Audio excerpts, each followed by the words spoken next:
Hard, for instance, to get something to be viral and to be passed around on Snapchat because it's hard to share posts, and most posts disappear within 24 hours. So it encourages, I think, a type of authenticity. And it's also got a lot of little quirks and tips and tricks with the app that you have to learn how to use. You can't just pick it up and get going right away. And I think that discourages older users, and that's why it has such a huge user base of people in their teens and in their 20s. Wow, and you're looking at the growth of revenue there as well. Snapchat has also created original news and content.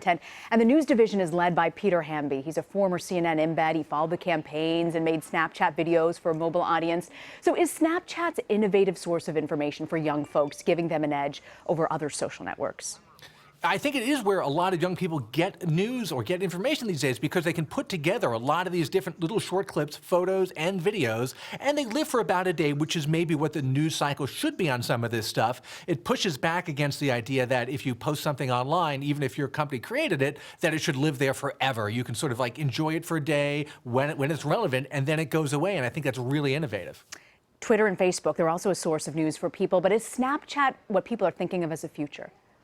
You know, I think anyone who's sort of my age and in the news business is not really thinking that way, and maybe they should give it a second look. I think younger people turn to it, but I think less for news right now, more for personal interaction. It feels like a much more personal social network than things like Twitter or Facebook do, which are so driven by algorithms and advertising and kind of data mining.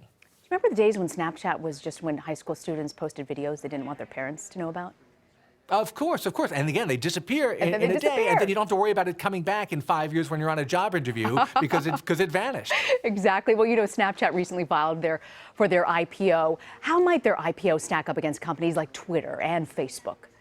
Yeah, apparently the valuation they're going for is something like $30 billion, which would be very large compared to the last couple of years of tech IPOs. We go through, peaks and valleys in this, where we have a lot of companies that do IPOs and then we pull back for a little while. If there's any company right now, though, that has that kind of buzz, it's definitely Snapchat. And do you think that Snapchat has an opportunity here to steal some momentum from Facebook and Twitter, especially after they've come under fire for these fake news stories? Yeah, because it values authenticity, it values user engagement and interaction. It's much harder to game the system on Snapchat, and I think that young users in particular are going to grow to appreciate that, whereas they already think of Twitter and Facebook as sort of older people's networks, especially because we're all standing around talking about Donald Trump on Twitter all the time. It's sort of become the establishment.